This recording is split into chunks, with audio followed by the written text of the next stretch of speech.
Se você está endividado, esse vídeo é para você. Eu vou te passar 6 passos que pode te tirar do endividamento. Então segue comigo nesse vídeo até o final.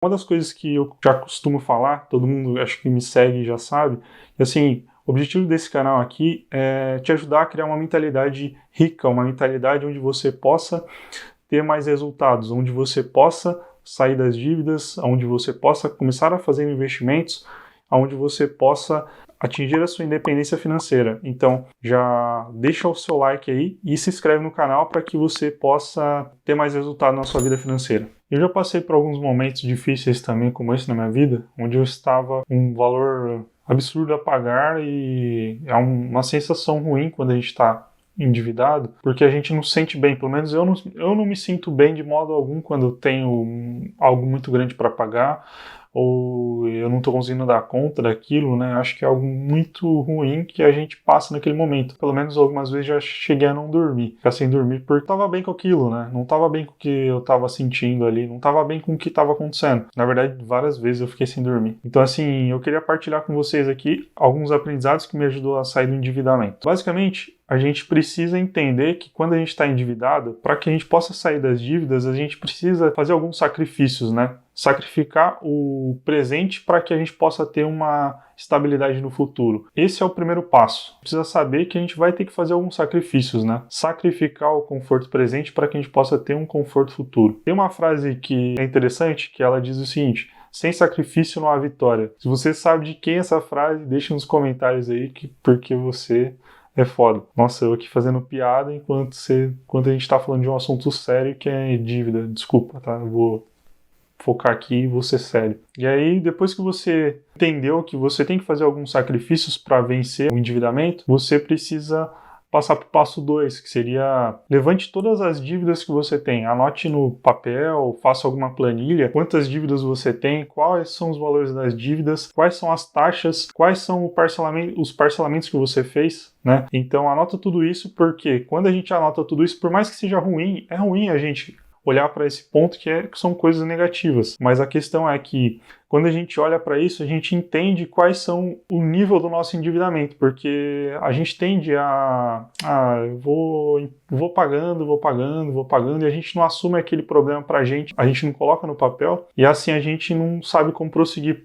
dali para frente. Então, o segundo passo é: anote no papel, numa planilha, entenda qual é o nível de endividamento que você está nesse momento. Depois de saber qual é o seu nível de endividamento, você precisa começar a anotar quais são os seus gastos, quais são as suas receitas. Talvez você deve estar falando, pô, isso aí de praxe, não sei o quê. Mas a questão é que é importante a gente anotar como a gente está financeiramente. Ainda mais quando a gente está num momento de endividamento e a gente precisa saber o quanto que entra, o quanto que fica e o quanto a gente pode cortar. Porque existem algumas coisas que a gente pode cortar, né? Se a gente não souber exatamente na ponta do lápis quais são os custos que a gente pode cortar, às vezes a gente está gastando muito dinheiro com uma coisa que não faz sentido algum, entende? Anota tudo. Tem até alguns aplicativos, ou você pode usar planilha, ou você pode anotar no caderno mesmo, entendeu? Então, assim, o mais importante é você anotar para você saber o que entra, o que sai e o que você pode cortar, entendeu? Porque na maioria das vezes, como eu falei antes, você vai ter que fazer alguns sacrifícios. Então vão ter que ser cortadas algumas coisas. Até, por exemplo, a gente divide as contas, um orçamento geralmente, despesas fixas e despesa variável, despesas essenciais e não essenciais. Até despesas essenciais podem ser cortadas também, ou diminuídas. Por exemplo, se você mora em uma casa que tem um aluguel mais alto, você pode procurar uma casa que tem um aluguel mais baixo. Isso é só um exemplo, né? Mas assim, as despesas essenciais também podem ser cortadas. Como eu falei antes, é um momento que precisa passar por algum sacrifício. Às vezes, esse pode ser um desses. O quarto passo é: depois que você anotou todas as suas dívidas, quais são as taxas de juros, quais são os valores, quais são os parcelamentos, quanto tempo você tem para pagar ainda, você já pode ir para o passo 4, que é: troque os juros da sua dívida por uma taxa mais baixa. Às vezes a gente está utilizando um nível de crédito que a taxa de juros é muito alta para a gente pagar. entende? Às vezes tem algumas linhas de crédito que são muito mais baratas, então entenda qual o crédito que você está utilizando para o seu endividamento e procure linhas de crédito mais baratas, que tem uma taxa de juros mais barata, entendeu? Por exemplo, vou até para minha colinha aqui porque eu fiz um exemplo aqui. Se você faz um empréstimo de um crédito rotativo de R$1.000, eu peguei uma taxa média aqui que ele está aproximadamente 13% ao mês. Se você faz um empréstimo de um crédito rotativo a 13% ao mês num valor de R$1.000 e você não paga ele por um ano, em um ano ele vai estar num valor de R$ 4.334,52. Ou seja, ele se transformou em R$4.000. Agora, em 5 anos, ele vai se transformar em R$1.530.053,47. Ou seja, um valor absurdo, né? Só que agora é o seguinte, se você trocasse essa dívida por um empréstimo consignado, a taxa de um empréstimo consignado é muito mais baixa. Então, eu pesquisei uma média aqui, hoje está em torno de 2,5% ao mês. Ou seja, se você tivesse emprestado os mesmos R$1.000 por um empréstimo consignado, esse empréstimo em um ano ele estaria no valor de R$1.344,89. Bem baixo no primeiro ano. Em 5 anos, ele chegaria a um valor de R$ 4.399,79.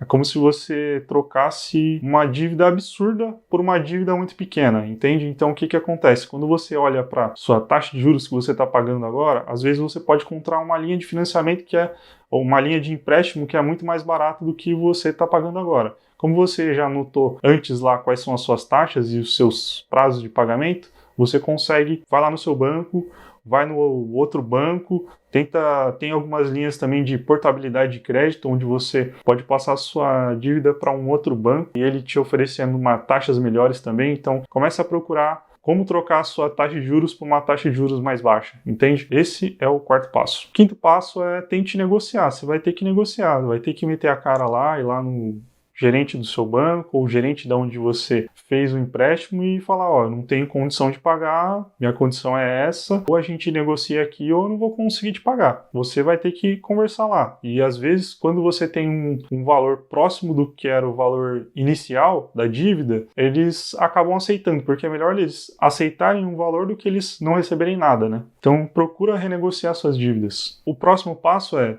procure alguma coisa na sua casa que você possa vender, que não está sendo útil no momento, que está parada lá. Comece a vender coisas que estão sem utilidade na sua casa, né?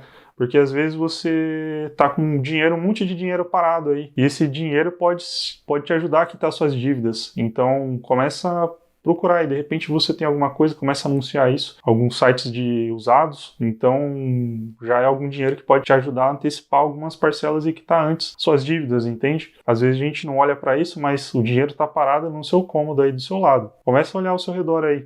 Olha aí agora, o que tem ao seu redor aí, se você está na sua casa, que você pode fazer um dinheiro com ele agora e te ajudar a quitar essas dívidas. O sétimo passo e último é criar um cronograma de quando você vai terminar de pagar isso, entende? Cria um cronograma mensal, que seja no papel, na planilha, onde for, de quando você vai quitar suas dívidas. E partilha isso se você tem um cônjuge, você tem uma namorada, uma esposa, um esposo. Então você compartilha isso com eles para que eles possam estar na mesma linha de pensamento que você. Porque uma coisa que eu tenho aprendido na minha vida é que se você está com alguém e aquele alguém, você tenta puxar para cima, ele tenta te puxar para baixo, ou vocês vão cair ou não vão sair do lugar. Então, assim, partilha isso com quem está junto com você, porque vocês precisam estar no mesmo propósito. Vocês não estiverem no mesmo propósito, um vai querer gastar muito e o outro não vai querer gastar nada. E aí, na realidade, um vai querer estar destruindo o planejamento do outro. E aí você não vai ter resultado. Depois que você terminou de seu cronograma, você quitou suas dívidas, como é que você vai fazer? A questão é, depois que você quitou suas dívidas, você tem que ter aprendido que isso não pode ocorrer novamente. O que você precisa fazer para que isso não ocorra novamente? Mantenha os seus controles de orçamento, mantenha suas contas em dia, sempre atualize lá sua planilha, o seu papel ou o seu aplicativo, o que você escolheu para se controlar, e mantenha isso mensalmente, para que você possa passar por... sempre estar de olho no que está acontecendo com as suas contas, né? Porque o que é controlado é gerenciado. O que não é controlado, não tem o que fazer, entendeu? Você tá nem sabendo para onde está indo seu dinheiro. E aí depois que você manteve esse controle, você precisa estabelecer algumas metas financeiras para sua vida, né? Por exemplo, procurar criar uma reserva de emergência, né? Se você não sabe o que é reserva de emergência, eu vou deixar aqui no card, mas rapidamente, reserva de emergência, onde você guarda um dinheiro para que você possa ter uma segurança de quando acontecer algum imprevisto ou acontecer alguma coisa, você possa pegar crédito de você mesmo e não pegar crédito de ninguém, entende? Você pegar crédito do banco e acabar tendo que pagar um valor muito absurdo. Então, você tendo uma reserva de emergência, você pode passar por momentos de crise ou momentos que não financeiramente ruins, mais tranquilo, entende? Assiste o vídeo aqui que vai ser importante para você. E assim, basicamente o que você precisa ter em mente é que a sua mentalidade precisa estar desenvolvida para que isso não ocorra mais, sabe? Então assim, eu preparei um vídeo aqui que eu vou deixar no card, desse lado aqui, ele fala sobre o conceito a corrida dos ratos. Se você não sabe o que é um conceito que te aliena a uma corrida dos ratos. Sabe quando o rato está naquela rodinha, sabe aquele rato de laboratório que ele tá naquela rodinha e ele corre cada vez mais e não consegue sair do lugar e não tem resultado nenhum, porque ele simplesmente está correndo em cima da roda.